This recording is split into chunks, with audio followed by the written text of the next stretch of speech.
ហើយក្មេងៗឥឡូវគេអត់ចូលចិត្តទេអ្វីដែលព្រៀងហើយថាបញ្យលគេអត់សូវយកចិត្តទុកដាក់ស្ដាប់ដោយការសកលខ្ញុំស្រឡាញ់ហើយយកចិត្តទុកដាក់ទៀតដល់ចឹងហើយដែលធ្វើឲ្យសិល្បៈយើងកាន់តែរីកចម្រើនដល់ឥឡូវក្មេងឥឡូវអាងសម្ផស្សដូចយើងនិយាយចឹងចាស់អាងស្ដាប់គ្មានអីធំជាតិមានតែយើងជួយជាតិហ្នឹងហើយដែលថាយើងមានស្នាដៃអីយើងជួយជាតិស្នាដៃហ្នឹងឧទាហរណ៍អ្នករបាំជួយតាមរបាំអ្នកខាងវិស្វករគឺជួយតាមវិស្វករអញ្ចឹងទៅបានយើងអាចបង្រួមជាតិបានស្រឡាញ់ជាតិបានចាអានេះជាឧបនិស្ស័យជួនកាលនិស្ស័យយើងនៅពីក្មេងវាផ្សេងដល់យើងចាស់ទៅវាមាននិស្ស័យផ្សេងមួយទៀតជួនកាលនៅក្មេងទៅខ្ញុំនិយាយអញ្ចឹងនៅក្មេងអត់ទាន់ចេះស្រឡាញ់ទេដល់យើងចាប់ផ្ដើមចាស់ចិត្តចាស់កំណត់បន្តិចបាននឹងថាអូអាហ្នឹងឯងជាវប្បធម៌ដែលយើងជួយជាតិបានដល់អញ្ចឹងតទៅយូរបន្តិចព្យាយាមឲ្យបានយូរអញ្ចឹងទៅឧទាហរណ៍ថាឆ្នាំទី1អត់ទាន់បកកែទេឆ្នាំទី2ឆ្នាំទី3ដល់ឆ្នាំទី4ដល់ចេះជាប់បាក់ឌីប្លូមចាប់មានឌីប្លូមហ្នឹងគឺចាប់វ័យកាលណាធំហើយយល់ដឹងទៅចេះស្រឡាញ់ហើយតែកាលណាចេះស្រឡាញ់ចេះថែ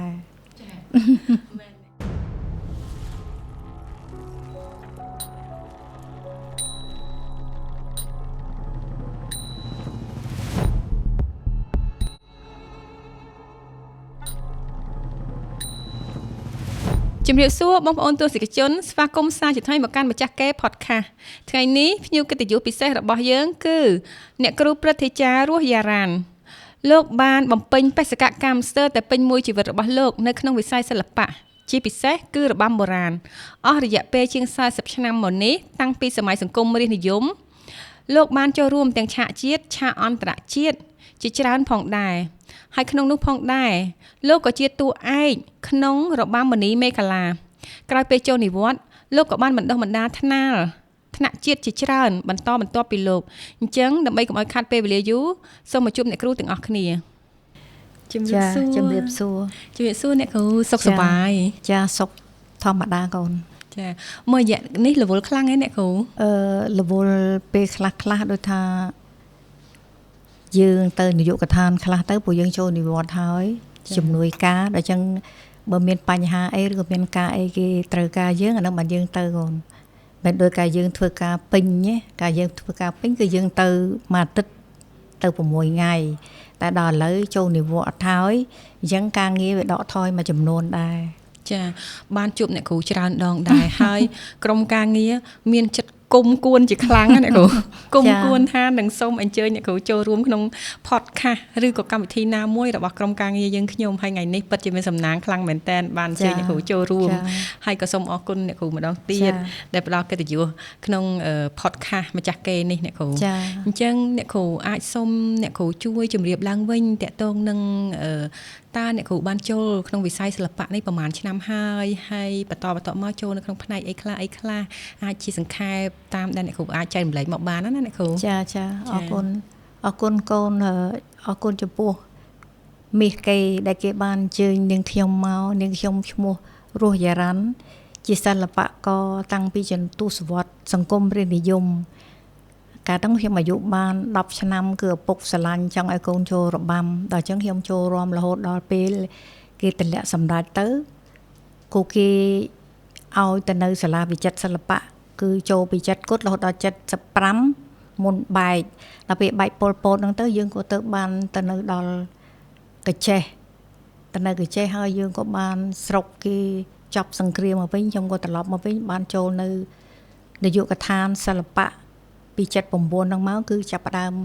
ធ្វើការងារជាអ្នករបាំពេញកាលពីមុនយើងនៅតូចគ្រាន់តែជាការហាត់ធម្មតាដល់ពេលយើងចូលមក79នេះនៅសល់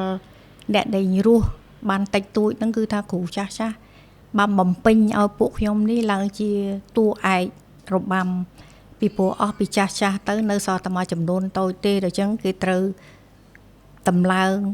គឺថាឡើងបន្ទាប់បន្សំនៅពេលដែលយើងចេញពីពលពតមកវិញព្រោះខ្វះមនុស្សធ្វើការជាអ្នកបន្តវេនសិល្បៈយើង ចាអញ្ចឹងតាមរយៈប្រសាសន៍អ្នកគ្រូមិញបានន័យថាអ្នកគ្រូនៅក្នុងវិស័យសិល្បៈនេះអាចនិយាយបានថា40ឆ្នាំហ្នឹងមែនទេអ្នកគ្រូចា40ហើយគ្រូយូរខ្លាំងមែនតើហើយអត់ដែលបាយចិត្តទៅក្នុងវិស័យផ្សេងទេអ្នកគ្រូចាអត់ទេអញ្ចឹងច្បាស់ជាមានកត្តាជំរុញចិត្តណាមួយដែលពីខាងក្នុងមកប្រឆេះថាតើហេតុអីក៏មិនព្រមចេញសោះចាអញ្ចឹងក្នុងនឹងផងដែរអ្នកគ្រូសូមបកទៅការពីអតីតកាលដែលអ្នកគ្រូចូលរួមដំបូងបន្តិចតើការចូលរួមដំបូងនៅអាយុ10ឆ្នាំហ្នឹងជាការពេញចិត្តផ្ទាល់របស់អ្នកគ្រូឬក៏បែបម៉េចដែរអ្នកគ្រូការពីជំនាន់ហ្នឹងនៅទៅអាយុ10ឆ្នាំដូចជាមិនទាន់ជាស្រឡាញ់សិល្បៈទេក៏គាត់ថាឪពុកស្រឡាញ់អ្នកសិល្បៈចង់ឲ្យកូនទុនភ្លុនហើយកាលហ្នឹងជឿយើងទៅអាយុ10ឆ្នាំដូចក្មេងឥឡូវអញ្ចឹងអ្វីដែលល្អអត់ចង់បានទេចង់ធ្វើអីដែលផ្ដាស់តែដល់ពេលយើងទៅជំនាន់ពតកំសត់3ឆ្នាំ8ខែ20ថ្ងៃហ្នឹងគឺថាសំណោះត្រឡប់មកវិញហ្នឹងក៏បានចូលសិល្បៈមកវិញហ្នឹងគឺខំប្រឹងដើម្បីជាតិយើងពីព្រោះចាស់មួយចំនួនក៏បានចែកឋានអស់ហើយគឺសល់តែយើងក្មេងបន្តវេនហ្នឹងទេដែលយើងអាចជួយជាតិបង្រឹងជាតិឡើងវិញបានចាអញ្ចឹងអ្នកគ្រូជាចំនួនទី1បើរាប់មកទល់ពេលនេះអ្នកគ្រូចំនួនទី1ចាអញ្ចឹងក្នុងចំណោម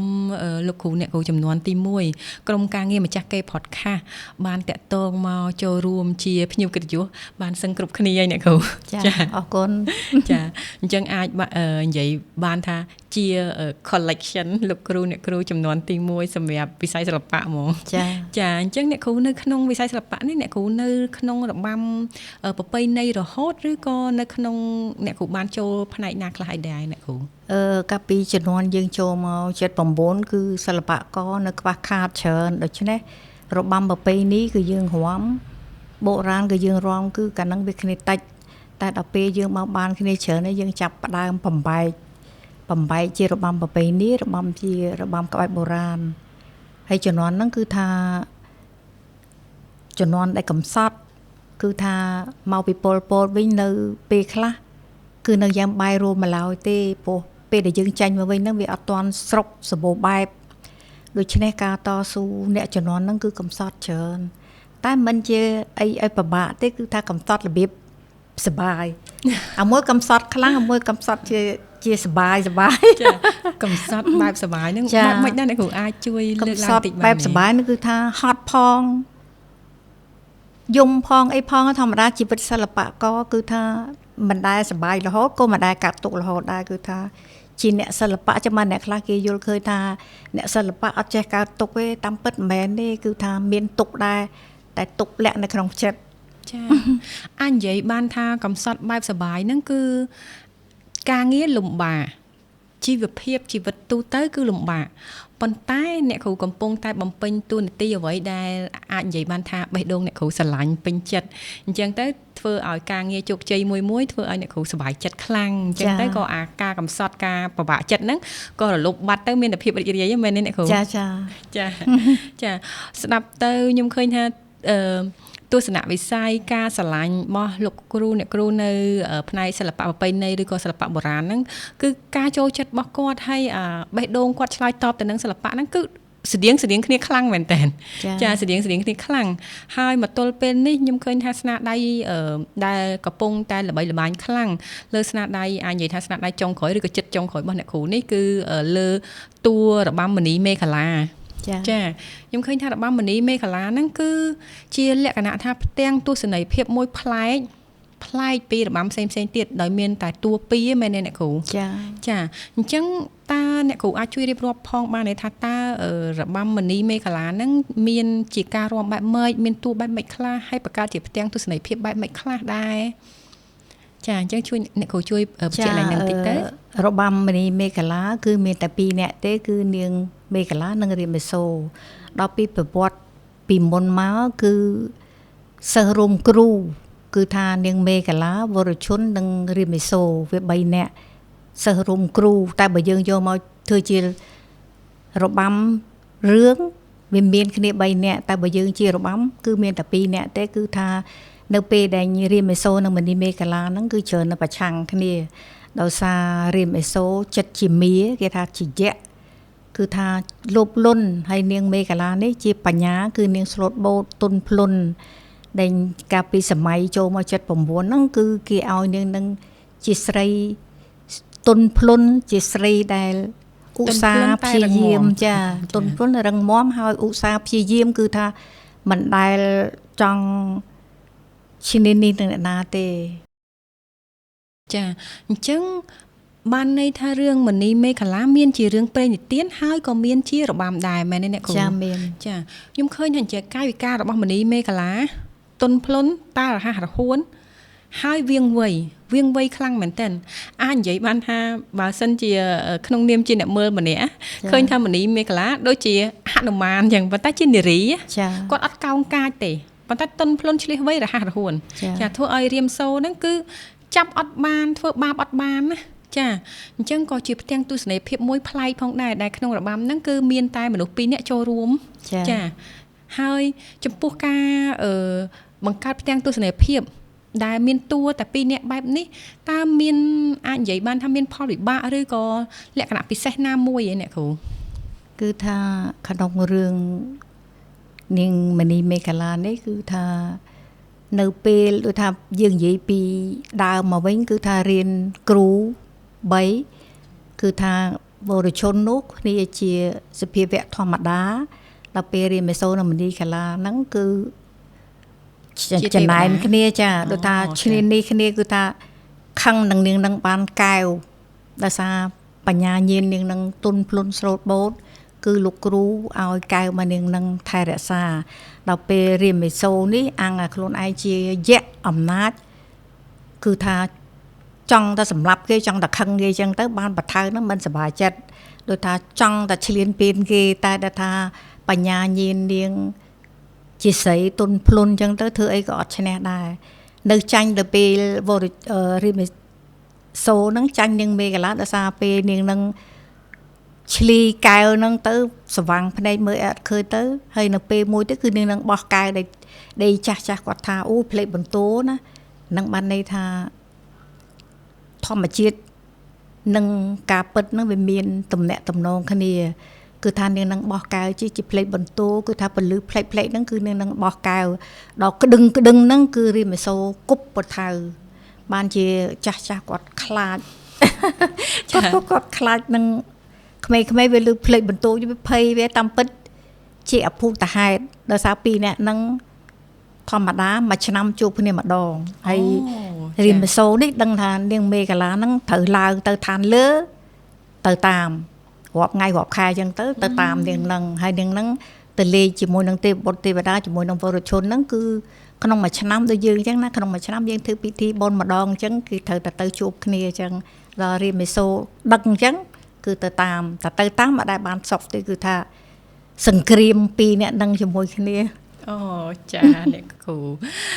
ស្ដាប់អ្នកគ្រូបកស្រាយពីរឿងព្រេងនិទាននេះសបញ្ជាក់ឲ្យឃើញថាដូនតាយើងមិនត្រឹមតែបង្កើតរបាំប្រពៃរបាំបុរាណចាមិនត្រឹមតែបង្កើតរបាំបុរាណមួយដែលល្អអស្ចារ្យមានផ្ទាំងទស្សនីយភាពប្លែកទេប៉ុន្តែផ្សារភ្ជាប់ជាមួយនឹងធម្មជាតិទៀតចា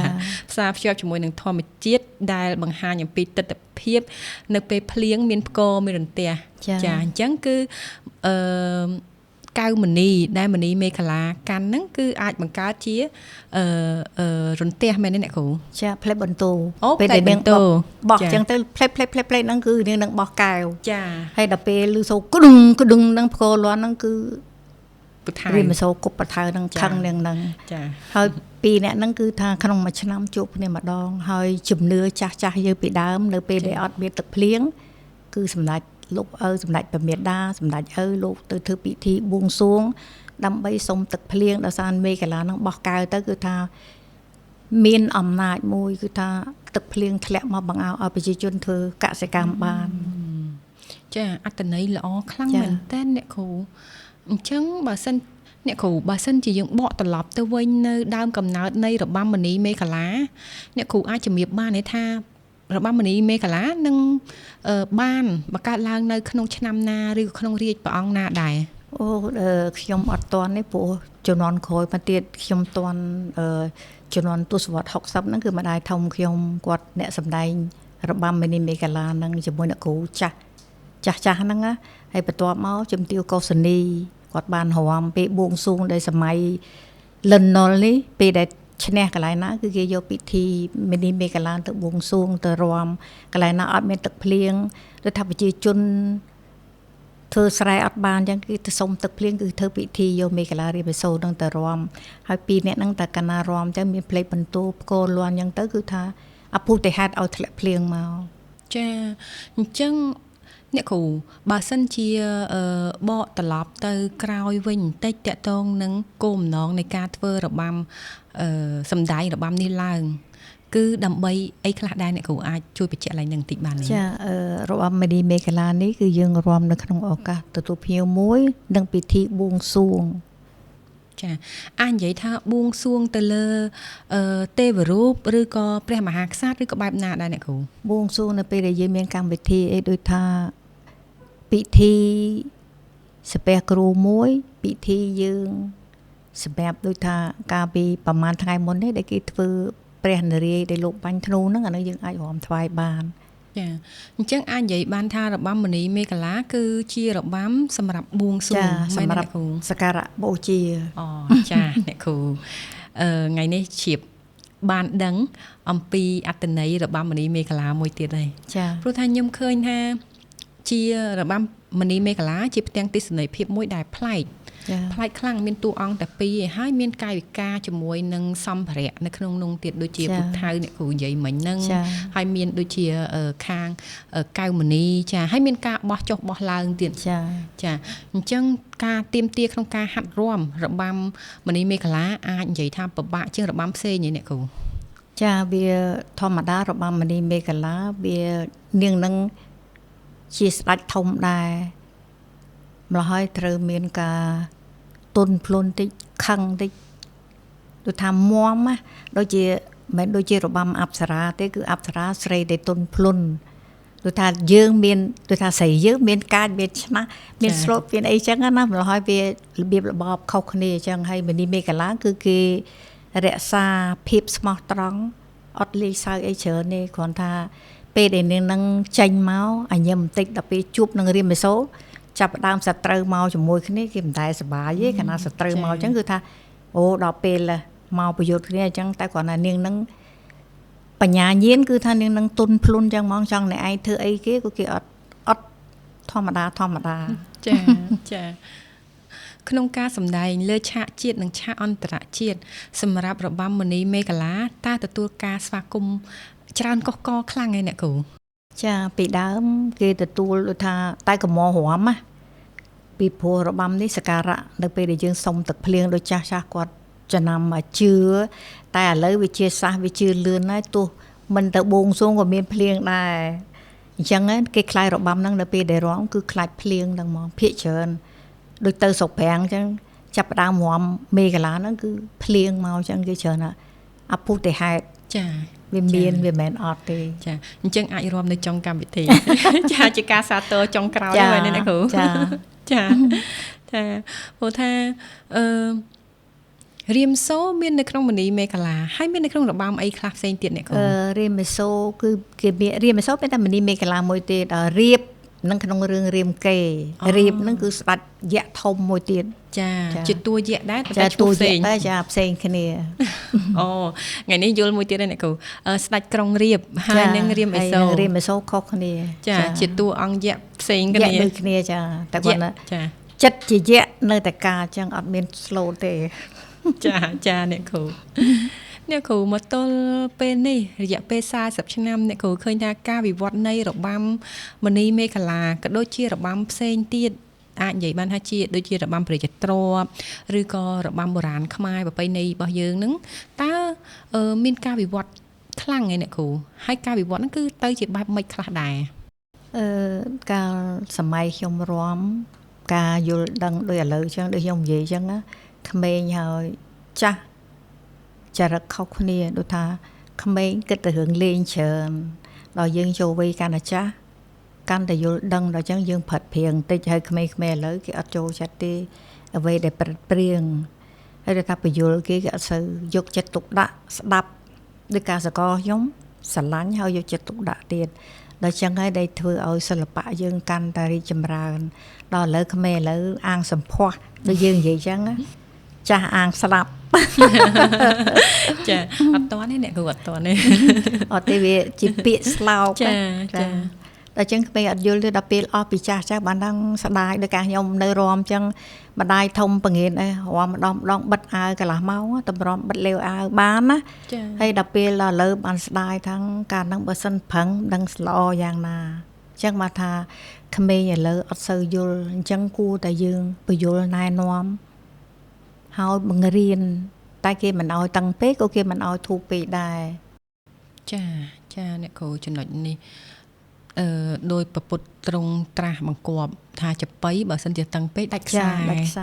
ហើយបើសិនជាធូរពេកដេញអត់ព្រោះ ចាអញ្ចឹងត្រូវដើរផ្លូវកណ្ដាល ចាអញ្ចឹងសម្រាប់ក្មេងៗចំនួនក្រោយដែលអ្នកគ្រូបានបដិបដាលមកតើអ្នកគ្រូមានវិធីសាស្ត្របែបម៉េចដើម្បីតម្រង់គាត់ឲ្យដើរផ្លូវកណ្ដាលបានងាយស្រួលណាអ្នកគ្រូពួកដូចអ្នកគ្រូមានប្រសាសន៍មុនហ្នឹងអញ្ចឹងក្មេងៗគាត់តែងតែអាចនិយាយបានថារៀងលះលហួនខ្លះខ្ជិលច្រអូសខ្លះលេងសើចខ្លះអញ្ចឹងទៅចាប៉ុន្តែក្នុងហ្នឹងក៏មានភាពវៃឆ្លាតដែរអញ្ចឹងតើធ្វើម៉េចអាចឲ្យគាត់មកស្រឡាញ់ហើយមកចូលវគ្គរៀនសូត្របដិបដាលបានបន្តវេនពីអ្នកគ្រូ ដូចជាឥឡូវនេះសម័យមិនដូចការសម័យពួកខ្ញុំសម័យវាខុសគ្នា ចាសម័យទី1សម័យទី2សម័យទី3អញ្ចឹងវាអត់ចូលគ្នាទេតែលុះណាតែចិត្តចាគ្មានអីធំជាងចិត្តទេគណៈចិត្តយើងចង់ចិត្តយើងស្រឡាញ់ចិត្តយើងចង់បំពេញភារកិច្ចគឺធ្វើបានចា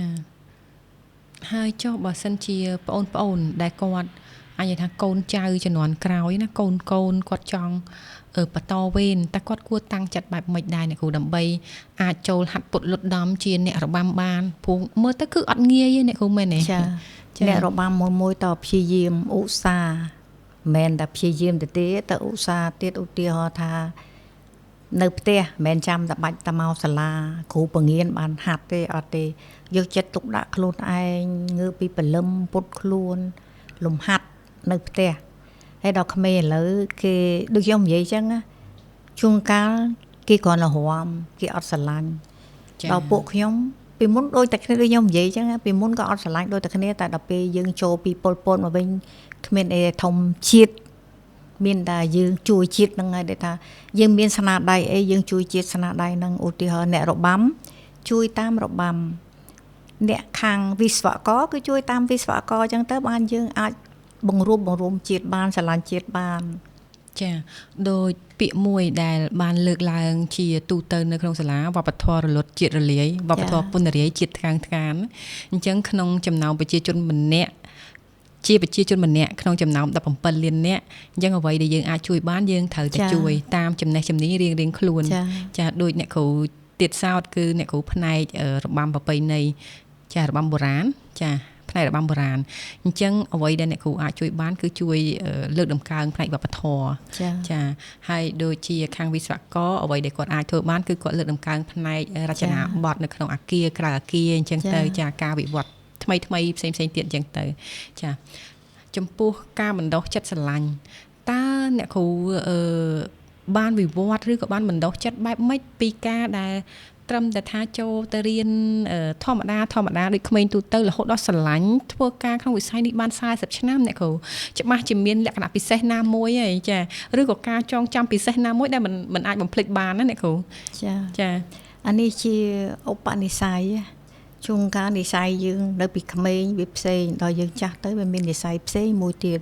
ជួនកាលដូចនៅក្មេងដូចខ្ញុំនិយាយអញ្ចឹងនៅក្មេងអត់ទាន់ចេះស្រឡាញ់ទេដល់យើងចាប់ផ្ដើមចាស់ចិត្តចាស់កំណត់បន្តិច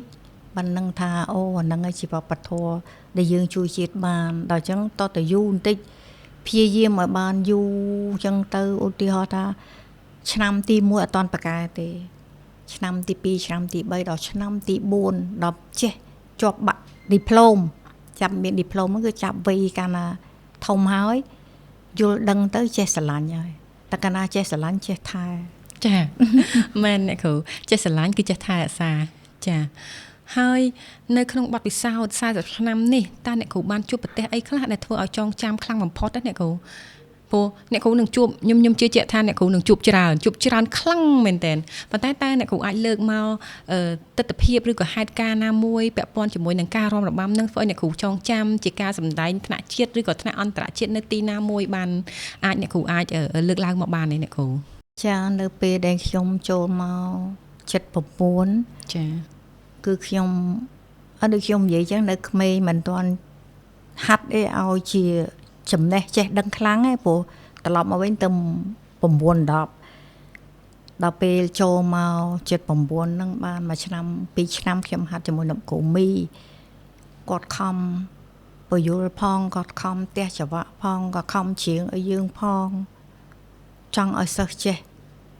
ដល់ចឹងសេចក្តីដែលគាត់តស៊ូជាមួយយើងដែលធ្វើឲ្យយើងរឹតតែស្រឡាញ់រឹតតែចង់ជួយជាតិទៀតពីព្រោះយើងតមេះយើងមិនធំពេកក៏មិនទូចពេកដែរយើងអាចជួយជាតិបានដូចខ្ញុំនិយាយចឹងយើងចេះប៉ុណ្ណាយើងជួយប៉ុណ្ណឹងក្មេងឥឡូវវាជួយដែរតែដូចថាវាអត់សូវយល់កាន់តែអត់យល់ចឹងដែលធ្វើឲ្យយើងគ្រូតូចចិត្តចាតែគ្រូតូចចិត្តចង់ទៅដកខ្លួនចេញចាតែដល់ពេលថ្ងៃក្រោយមកយើងដូចសំណោះខ្លួនហ្នឹងជួយវាទៅតន់វាធម្មតាក្នុងមួយថ្ងៃនិយាយ10ម៉ាត់វាទទួលតែ1ម៉ាត់ក៏យើងយកដែរអញ្ចឹងការដែលយើងសំទុននេះធ្វើឲ្យក្មេងវាយល់ចាអាចនិយាយបានថាតាមរយៈបទពិសោធន៍40ឆ្នាំនេះធ្វើឲ្យអ្នកគ្រូជួបប្រទះរឿងទី1ដែលអ្នកគ្រូចងចាំគឺពីលោកគ្រូអ្នកគ្រូដែលបានបង្រៀនអ្នកគ្រូចាគាត់បានបង្ហាញគាត់បានបង្ហាត់បង្ហាញអំពីទឹកចិត្តក្នុងការស្នេហាជាតិចាបន្តទៅអ្នកគ្រូដែរចាអញ្ចឹងទៅធ្វើឲ្យអ្នកគ្រូជ្រួតជ្រាបថាតើការស្នេហាជាតិហ្នឹងគឺបែបម៉េចចាហើយអាចជួយជាតិបានក្នុងកម្រិតណាមួយដែលអាចជួយបានចាអញ្ចឹងបើសិនជាបងប្អូនជំនាន់ក្រោយឬក៏កូនក្មួយដែលគាត់មានទឹកចិត្តស្នេហាជាតិចាគាត់អាចធ្វើអីក៏បានដែរចាអាចធ្វើអ្វីក៏បានដែរអាចគាត់ជាទាហានជាគ្រូបង្រៀនជាអ្នករបាំចាក្នុងផ្នែកណាមួយដែលអាចជួយខ្លួនឯងបានហើយក៏អាចជួយជាតិបានដែរចាអញ្ចឹងសម្រាប់បទពិសោធន៍ក្នុងរយៈពេលដ៏យូរអង្វែងនេះបកទៅវិញ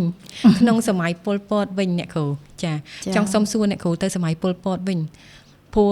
3ឆ្នាំ8ខែ20ថ្ងៃយូរខ្លាំងមែនតើអ្នកគ្រូចាតើធ្វើម៉េចបានជាអ្នកគ្រូអត់ភ្លេចក្បាច់របាំហើយពេលត្រឡប់មកវិញគឺអាចរាំរបាំវិញបានអ្នកគ្រូនៅពេលដែលជំនាន់ប៉ុលពតយើងអត់មានបានទៅលួចហាត់អីដោយអ្នកខ្លះគេទៅលួចហាត់លួចអីអត់បានទេប៉ុលពតមួយជំនាញហ្នឹងក៏វាតាមមើលយើងដែរតែខ្ញុំនៅពេលដែលខ្ញុំទៅដល់កាលហ្នឹងខ្ញុំនៅទៅ6 10នៅល្ងងអត់ទាន់ដឹងទេហើយដល់ប៉ុលពតព្រោះមានសហគមន៍សមាគមហើយដល់ពួកសមាគមហ្នឹងវាចិត្តអាក្រក់ចិត្តគេដាច់ខាតណាដល់សហគមន៍គេស្លូតបូតហើយខ្ញុំទៅនៅដំបងនៅមួយសហគមន៍ហ្នឹងសិទ្ធិពួកស្មើសិទ្ធិគ្នាគេឲ្យដាំបាយខ្លួនឯងខ្ចប់បាយតែញ៉ាំតាមវាលស្រែអញ្ចឹងហើយគេចេះពង្រៀនយើងនៅភ្នំពេញចេះញ៉ាំគេថាឈប់ញ៉ាំទៅហូបទៅហើយទៅដល់ដំបងរៀងហឹងដែរដល់ពេលដើរមួយពួកហ្នឹងហើយពួកហ្នឹងគេស្គាល់ពីរបាំបុរាណច្បាស់ព្រោះគេថាព្រះអង្គត្រីធ្លាប់ទៅកចេះរាំរឿងក្រៃថោងប្រវត្តិកពើយើងនេះកពើនីធុនហ្នឹងដល់ចឹងពួកហ្នឹងគេថាខ្ញុំធ្លាប់ឃើញស្ដាច់មករបាំខ្ញុំស្គាល់ហើយពួករបាំបងឯងរបាំបុរាណរបាំស្ដាច់គេមិនមែនថាអីគេថារបាំស្ដាច់ដល់ចឹងគេថាអញ្ចឹងសុំដូរសិល្បៈគ្នាទៅហើយខ្ញុំថាខ្ញុំអត់ហ៊ានរាំទេខ្លាចគេចោលប្រកាន់អីតែដល់ពេលបងស្រីខ្ញុំហៅខ្ញុំទៅរាំខ្ញុំក៏រាំទៅដល់រាំទៅថាឲ្យខ្ញុំឲ្យគេដូរសិល្បៈគ្នាខ្ញុំរាំឲ្យចដួងភូមិផ្កានៅរាំទៅវាស្រែកាលហ្នឹងដូចអត់ខ្មាស់គេដូចអត់ហ៊ានលាក់អត់ហ៊ានអីទាំងអស់អាពតគេថាឲ្យត្រង់ដល់ចឹងយើងត្រង់មែនហើយគេបញ្ចេញក្បាច់សិល្បៈគេដែរសិល្បៈអាពតហើយគេថាបងតិលឯងគ្រាន់បើក្លាហានណាហើយជួកកណ្ដឹងទៅ6 10ក្លាហានអត់ដឹងអីតែគេរួចទៅហើយដល់ពេលក្រោយមកទៀតទៅយើងលុតដំចិត្តគេបញ្យល់ប្រាប់គេខ្សឹបប្រាប់ថាឲ្យលាក់ការចេះតែលាក់អញ្ចឹងទៅគេសួរអីក៏មិនហ៊ាននិយាយដែរព្រោះគេអត់ទាន់តឹងតែងដល់ពេលឆ្នាំ76ហ្នឹងបានគេយើងតឹង គេចាប់យើងចូលកងចូលហ្នឹងគេបតឹងយើងហើយដល់យើងចេះទៅតាមគេតាមអាយយ៉ាងទៅតែដល់ពេលអាក្បាច់យើងហ្នឹងភ្លេចដែរមិនមែនភ្លេចទេចូលមកវិញណាចូលមកវិញមកបានអ្នកគ្រូជាសាមីគាត់បង្រៀនឲ្យហាត់ឡើងវិញបញ្យល់ឡើងវិញអញ្ចឹងទៅយើងធ្លាប់រៀនដូចយើងអញ្ចឹងយើងរៀនអក្សរយើងឆាប់ចាំដល់អញ្ចឹងរំលឹកឡើងវិញម្ល៉េះឲ្យចាំឡើងវិញអូចាអ្នកគ្រូក្រោយពីបែកសម័យប៉ុលពតទៅខ្ញុំឃើញមានលោកគ្រូអ្នកគ្រូមួយចំនួនគាត់បានទៅប្រមូលផ្ដុំគ្នាអ្នកគ្រូលោកគ្រូខ្លះប្រមូលផ្ដុំគ្នានៅបាត់ដំបងចាចំណែកអ្នកគ្រូប្រមូលផ្ដុំគ្នានៅភ្នំពេញចាខ្ញុំមកពីកចេះវិញខ្ញុំបែកមុនគេខែ12ហ្នឹងខ្ញុំចុះមកនៅភ្នំពេញហ្នឹងមកចូលសិល្បៈច្បាប់អំពើ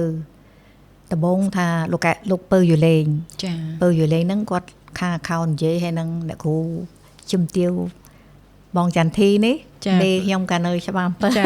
គាត់ទាំងពីរអ្នកល្បីខ្លាំងមែនតើអ្នកគ្រូចាហើយដល់ពេលគេយកពួកខ្ញុំចូលមកហ្នឹងគេយកតែពួកសាលាវិចិត្រទេដល់អញ្ចឹងគេយកតែ10នាក់មកទេខ្ញុំក៏មកមុនគាត់នៅក្រុងគាត់ចូលមកក្រោយខ្ញុំគាត់ទៅគ្រប់គ្រងសិល្បៈក្រុងបានក្រោយមកទៀតទៅបានគាត់ទៅនៅខាងទូវិញទៅជំទាវចន្ទធីចាលោកគ្រូពៅយូលេងសំបីតែឥឡូវឈ្មោះគាត់ក៏នៅតែល្បីល្បាញក្នុងតួឯកល្ខោននិយាយដែរអ្នកគ្រូហើយសំបីតែក្មេងៗជំនាន់ក្រោយគាត់គ្រាន់តែឮឈ្មោះគាត់ដឹងថាគាត់ជានរណាហ្មងចាបើអ្នកគ្រូចន្ទធីវិញគឺគាត់នៅតែមានមុខនៅក្នុងទូរទស្សន៍ដល់ពេលអញ្ចឹងក្មេងៗជំនាន់ក្រោយគឺចាំទាំងអស់ចាំគាត់សម្ដីល្អបងចន្ទធីចាសម្លេងគាត់ព្រោះខ្លាំងមែនតើហើយគាត់ថ្នមល្ខោនណាគាត់បាត់ដែលអីកញ៉េដាក់ល្ខោនទេគាត់ដូចថាទុនភ្លុនជាមួយចាគាត់ចិត្តធ្ងន់ទុនភ្លុនជាមួយសិល្បករហើយគាត់ឆ្លាញ់ពួកខ្ញុំតែគាត់ថាដល់ពេលមកទៅគេយកតែពួកខ្ញុំមកមុនគាត់មកក្រោយគាត់ទៅនៅក្រុងចាកាលហ្នឹងយើងចូលមកដល់ដំបូងមានពួកខ្ញុំពួកមជ្ឈិមមានសិល្បៈក្រុងមានពួកមជ្ឈិមមានតបចាអូមានសិល្បៈតបដែរចាមានតបពួកភិរុនយើងឥឡូវស្លាប់ទេប្រពន្ធផប្តីផអំពរនេះអូចានឹងសិនអ្នកសាលា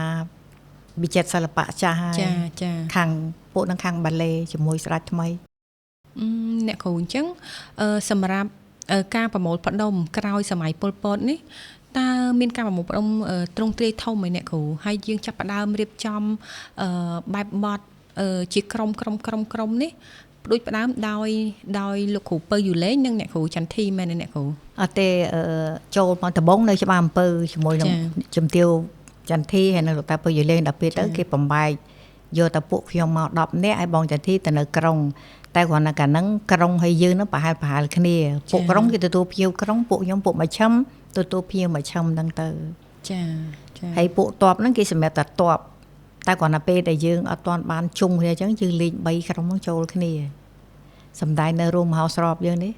ចាខ្ញុំចាំជាងគេរោងមហោស្រពផ្កាចំបៃចំប៉ាចាហើយបន្ទាប់ពីការហាត់រាំជុំគ្នានៅច្បារអំពៅចានៅច្បារអំពៅមកអ្នកគ្រូក៏មកត្រឡប់មកខាងមហោស្រពក្នុងអំពេញចាចូលអំពេញលោកកែចិន្តាយកមកកាលហ្នឹងលោកកែចិន្តាគាត់នៅគ្រប់គ្រងក្រសួងព័ត៌មាននិងវិចិត្រសិល្បៈចុះចំពោះដំណើរដើមចមក្នុងការជ្រើសរើសរបាំមនីមេខលានេះមកពីហេតុអីដែរអ្នកគ្រូនៅពេលដែលខ្ញុំចាប់ផ្ដើមដំបូងខ្ញុំហាត់តែរបាំជួយពោឯងដល់ពេលមានដំណើរមួយគេយកកាលហ្នឹងលោកពេជ្រទុំកវលនៅគេយកទ្រុបមួយទៅអាល្លឺម៉ង់សូវៀតចុះកាលហ្នឹងយើងទំនាក់ទំនងជាមួយនឹងអាល្លឺម៉ង់ហើយសូវៀតអញ្ចឹងតាតូតក៏ឲ្យខ្ញុំហាត់មនីមេខលាហ្នឹងទៅបានខ្ញុំចាប់ផ្ដើមរាំកាលសម័យ1982ហាត់ដែរតែយើងអត់ទាន់បានបំពេញតួរាំដល់ពេលខ្ញុំទៅអាល្លឺម៉ង់ហ្នឹងចាប់ល្បីមនីមេខលាហ្នឹងមកខ្ញុំចាប់ផ្ដើមរាំរហូតចាចុះអ្នកគ្រូចាំមេថាតើប្រទេសណាដែលអ្នកគ្រូពំនាំរបាំនេះទៅមុនគេទៅសូវៀតអាល្លឺម៉ង់1982ចំពោះការគ្រប់គ្រងពីខាងសូវៀតនិងអាល្លឺម៉ង់យ៉ាងណាដែរអ្នកគ្រូជំនាន់ហ្នឹងគឺថាសូវៀតអាល្លឺម៉ង់វាប្លែកនៅពេលដែលយើងតែងគ្រឿងតែកាលសម័យនោះយើងអត់ទាន់មានគ្រឿងឲ្យដល់ឥឡូវគេបបោស្អាតចឹងទេគ្រឿងជ័យភ័ណ្ឌនៅសល់ពីរបាំព្រះរាជទ្រព្យក្នុងវាំងហ្នឹងយើងរើសមកយើងពាក់មកកុដអីហ្នឹងធ ធ្វើម៉េចឲ្យយើងបានចេញសម្ដែងកាលហ្នឹងកំសត់ណាគ្រឿងមិនល្អទេតែអ្នកសម្ដែងល្អចាគ្រាន់តែសម័យត្រឡប់ទៅវិញក៏មានអារម្មណ៍ថាដូចជាមិនដូចជាទេវតាធ្លាក់ពីលើឋានសួគ៌ហើយបាត់បង់គ្រឿងអលង្ការគ្រប់យ៉ាងចាប៉ុន្តែក្រុមការងារផ្នែកវប្បធម៌សិល្បៈរបស់យើងនៅតែមានឆន្ទៈពំនាំទៅឆាកអន្តរជាតិហើយប្រម៉ែប្រមូលក្រុមរួមអ្នកជំនាញគ្រឿងជ័យភ័ណ្ឌអលង្ការមកដាក់ឲ្យសិល្បករយើងឡើងរួមលើឆាកអន្តរជាតិបានចាពិតជាមិនធម្មតាអ្នកគ្រូដល់ពេលសម័យ94ហ្នឹងព្រះអង្គថៃលោកធំមកទៅលោកបានតំណាក់តំណងចេញជាឯកជនហើយបានថវិកាមកខ្លះលោកធ្វើគ្រឿងថ្មីបើហើយបានជាល្ខោនយើងឧស្សាហ៍ចេញទៅសុកប្រាំងចេញទៅណាហ្នឹងព្រោះឲ្យតែយើងមានហ្វាន់ត្រូវចេញអញ្ចឹងគេជួយមកយើងយកមកធ្វើសម្ភារៈទៅកាលដែលពួកខ្ញុំចេញទៅដំបងសូវៀតអាល្លឺម៉ង់អីហ្នឹងសិតតែពាក់គ្រឿងចាស់ទេតែគ្រាន់តែគ្រឿងជំនាន់ហ្នឹងសល់ពីសម្ដេចព្រះមេដាចាគ្រឿងហ្នឹងស្អាតណាស់ត្រូវភ្លើងទៅដូចថ្មីអញ្ចឹងអ្នកគ្រូអាចបកស្រាយឬក៏ត្រឡប់ទៅវិញនិយាយអំពីអារម្មណ៍ឬក៏ផលវិបាកនៅពេលនោះឲ្យរៀងលំអិតបន្តិចបានទេអ្នកគ្រូចាថាតើយើងជួបផលវិបាកអីខ្លះហើយនៅតាមផ្លូវទៅនឹងបែបម៉េចអ្នកតែងខ្លួនឲ្យបែបម៉េចដែរកាលពីសម័យយើងទៅអាល្លឺម៉ង់ជើងទី1ចាគឺធម្មតាស្រុកយើងអត់ទាន់មានកប៉ាល់ហោះចូលមកដល់ក្នុងទេគឺយើងជិះឡានទៅវៀតណាមទៅដល់វៀតណាមមកយើងឡើងកប៉ាល់ហោះពីវៀតណាមទៅអូស្រុកយើងអាហ្នឹងវាអត់ទាន់សម្បូរបែបដល់ពេលជំនាន់ព្រះអង្គថៃលោកស្ដេចយើងមកសម្ដេចឲ្យលោកចូលមកហ្នឹងបានយើងមានកប៉ាល់ហោះមួយចំនួនចេញពីភ្នំពេញទៅធម្មតាតែកាលណាយើងចេញទៅស្រុកគេមិនឲ្យយើងឡើងកប៉ាល់ហោះភ្លាមទេវាត្រូវទៅគេងនៅអូតែលទៅញ៉ាំបាយឆ្លងតាមវៀតណាមញ៉ាំបាយហើយអញ្ចឹងទៅចាំមួយថ្ងៃពីរថ្ងៃអញ្ចឹងហ្នឹងបានយើងទៅហើយទៅដល់យើងដូរកប៉ាល់ហោះទៀតឧទាហរណ៍យើងទៅសូវៀតយើងជិះមួយដល់យើងទៅអាល្លឺម៉ង់យើងត្រូវដូរកប៉ាល់ហោះមួយទៀតហើយដំណើរជើងទី1ហ្នឹងគឺក្មេងៗមិនតាន់បានធ្លាប់ជិះកប៉ាល់ហោះគេណាដល់អញ្ចឹងចេះសប្បាយចាអញ្ចឹងរយៈពេលធ្វើដំណើរទៅនឹងត្រឡប់មកវិញប្រហែលប្រហែលថ្ងៃដែរអ្នកគ្រូទៅទៅកាលនោះដូចជាអាល្លឺម៉ង់សូវៀតដូចជាទៅសូវៀតមុនហើយបានដូរទៅអាល្លឺម៉ង់ទៅមួយខែកន្លះកាលហ្នឹងចាយូរមែនតើចាមួយខែជិះយើងចេញដំបងចាហើយបទពិសោធន៍អ្នកទស្សនាភាគច្រើនជាជនជាតិអាល្លឺម៉ង់ឬក៏មានជនជាតិខ្មែរយើងដែរអ្នកគ្រូមានជនជាតិអាល្លឺម៉ង់ច្រើនចាអញ្ចឹងខ្មែរយើងតិចជាងជនជាតិអាល្លឺម៉ង់អាល្លឺម៉ង់សូវៀតអីហ្នឹងគេពេញចិត្តគេទះដៃចុះយើងទៅងើបពីស្លាប់មកបានប៉ុណ្ណឹងគេគាំទ្រយើងចាហើយគាត់មានសំណួរអីដែលសួរទៅអ្នកគ្រូហើយធ្វើឲ្យអ្នកគ្រូចងចាំនៅរហូតមកដល់ឥឡូវឯងពួកហ្នឹងគេដែរសួរគេសួរមេហើយពួកខ្ញុំនៅទួយហ្នឹងជាអ្នកសំដែងគេសួរមេចាហើយអញ្ចឹងបានន័យថាដំណើរនៃការរំលីមេកាឡានេះនៅខាងអាល្លឺម៉ង់និងរុស្ស៊ីពិតជាទទួលបានការគាំទ្រខ្លាំងមែនទែននៃការវិលត្រឡប់លើកទី1របស់ក្រុមសិល្បករយើងមែនទេអ្នកគ្រូចាហើយអញ្ចឹងក៏សូមកោតសរសើរស្ញប់ស្ញែងដល់លោកគ្រូអ្នកគ្រូចំនួនមុនគ្រាន់តែបញ្ចប់របបបល័យពូជសាសន៍ភ្លាមគឺប្រឹងប្រែងប្រមូលផ្ដុំជួបជុំគ្នាកសាងសិល្បៈឡើងវិញចាអញ្ចឹងក៏ជាថ្នាលមួយក៏ជាការចងចាំមួយដែលធ្វើឲ្យនេះកូនចៅជំនាន់ក្រោយចាកូនចៅជំនាន់ក្រោយគួរតែចូលរួមថែរក្សាក្នុងផ្នែកណាមួយចាក្នុងផ្នែកណាមួយអាចនិយាយបានថាជាគាត់អាចយករបាំជាអាជីពក៏បាននឹងคล้ายជាលោកគ្រូអ្នកគ្រូបន្តវេនឬក៏ចូលរួមហាត់ដើម្បីកុំឲ្យបាត់បង់ចាកុំឲ្យភ្លេចចាកុំឲ្យភ្លេចអញ្ចឹងសម្រាប់បើសិនជាមានបងប្អូនជំនាន់ក្រោយឬកូនជំនាន់ក្រោយគាត់ចង់ហាត់រាំតើគាត់អាចទៅហាត់នៅកន្លែងណាបានខ្លះដែរអ្នកគ្រូឥឡូវនៅសាលាវិចិត្រគេបើកនៅពេលមួយឆ្នាំពួកនេះប្រឡងឌីប្លូមចប់បាក់លុបចប់ ខែ9គេរើសជ្រើសរើសក្មេងចូលរៀននៅខាងថ្នាលមួយហ្នឹងយើងមានសិទ្ធិអាចចូលបានអ្នកណាក៏បានដែរឲ្យតែពេញចិត្តស្រឡាញ់វប្បធម៌ជាតិហើយឲ្យក្មេងវាយល់ដឹងពីរបៀបរបបនៃជាតិខ្មែរយើងស្អីខ្លះសភាពរៀបសារមិនខ្លះទុនខ្លួនមិនខ្លះចរិតអីខ្លះអាចចូលទៅរៀននៅសាលាវិចិត្របាននៅក្នុងខែ9គេជ្រើសរើសអញ្ចឹងបងប្អូនទស្សនិកជនបើសិនជាបងប្អូនចង់ចូលរួមហាត់របាំប្រពៃណីឬក៏របាំបុរាណបងប្អូនអាចចូលរួមចុះឈ្មោះរៀងរាល់ខែ9នៅសាលាវិចិត្រសិល្បៈបានចាសាលាជាតិឥឡូវហ្នឹងចាឥឡូវហៅថាសាលាជាតិវិចិត្រសិល្បៈចាសាលាជាតិសិល្បៈអញ្ចឹងមួយទៀតអ្នកគ្រូតើការចូលរួមហ្នឹងមានកំណត់អាយុឬក៏បែបមិនដែរអ្នកគ្រូអ្នករបាំបុរាណហើយរបាំប្រពៃណីគេយកពីអាយុ8ឆ្នាំហើយឲ្យចេះមើលអក្សរបានតែថាអានដាច់ឲ្យតែយើងចេះមើលអក្សរបានអាចយើងចូលរបាំបានហើយចាអញ្ចឹងបើសិនជាមិនកំណត់ថាតលតែក្មេងអាយុ6ឆ្នាំឬក៏5ឆ្នាំឬក៏10ឆ្នាំ12ឆ្នាំក៏អាចចូលរួមបានដែរមែនទេអ្នកគ្រូអត់អីទេបានឲ្យតែនិស្ស័យជួនកាលមាននិស្ស័យចាពួកថ្ងៃមុនខ្ញុំទៅខាងសាលាជាតិវិចិត្រសិល្បៈឃើញមានម៉ាក់ប៉ាគាត់ទៅសួរព័ត៌មានដែរអ្នកគ្រូចាគាត់ទៅសួរព័ត៌មានច្រើនអញ្ចឹងយើងឃើញថាឥឡូវហ្នឹងអ្នកជំនាន់ក្រោយគឺគាត់មានទឹកចិត្តស្នេហាជាតិច្រើនខ្លាំងមែនទែនហើយ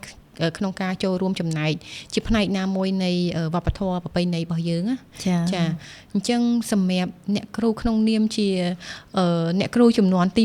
1ចាអ្នកគ្រូចំនួនទី1ចំនួនទី2ចាចំនួនទី1បងចាអត់បានរាប់គ្រូឈៀងចំនួនទី1មួយដល់គ្រូខួនចាពួកខ្ញុំពួកទី2ហើយពួកមកពីពលវិញតែបើថាទី1ក៏បានដែរព្រោះចេញពីពលមកវិញមានពួកខ្ញុំតែពួកគាត់មករួមគ្នាដែរចាចូលបន្តបន្ទាប់គ្នាណាចាអញ្ចឹងអ្នកគ្រូអាចជួយមានមតិយោបល់បន្តិចបានទេថាក្នុងនាមជាសិល្បៈសិល្បៈការនីលើរបាំប្រពៃណីរបាំប្រជាប្រិយក៏ដោយឬក៏សិល្បៈផ្នែកណាមួយក៏ដោយតើគួរធ្វើបែបម៉េចដើម្បីត្រៀមខ្លួនចូលជាផ្នែកមួយនៃវប្បធម៌ឬក៏អាចធ្វើរឿងអីបានដែលអាចជួយដល់សិល្បៈយើងឲ្យកាន់តែរីកចម្រើនណាចាអ្នកគ្រូនាងខ្ញុំជាសិល្បករចំនួនមុនគឺសូមសំណូមពរថា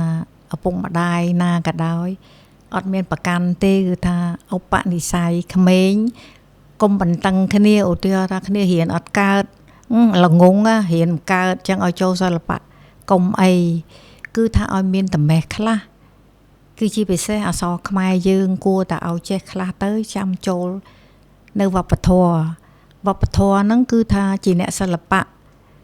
កាលណាយើងមានតម្េះតិចតួចទៅយើងអាចជួយជាតិបានតិចតាមតិចច្រើនតាមច្រើននៅលើឧបនិស្ស័យដូច្នេះកុំប្រមាថថាសិល្បៈអើយអន់ណាស់តើអត់ចេះអក្សរបានចូលកុំអីអ្នកសិល្បៈត្រូវយល់ដឹងថាស្អីក៏ដូចគ្នាដែរតើតែយើងមានតម្េះយើងចេះដឹងបានយើងជួយជាតិយើងបានចាអរគុណច្រើនខ្លាំងមែនតើអ្នកគ្រូចាសម្រាប់ពេលវេលាដ៏មានតម្លៃក្នុងការចូលរួមម្ចាស់គេ podcast ហើយក៏សូមជូនពរអ្នកគ្រូឲ្យជួបតែសុខភាពល្អសំណាងល្អចា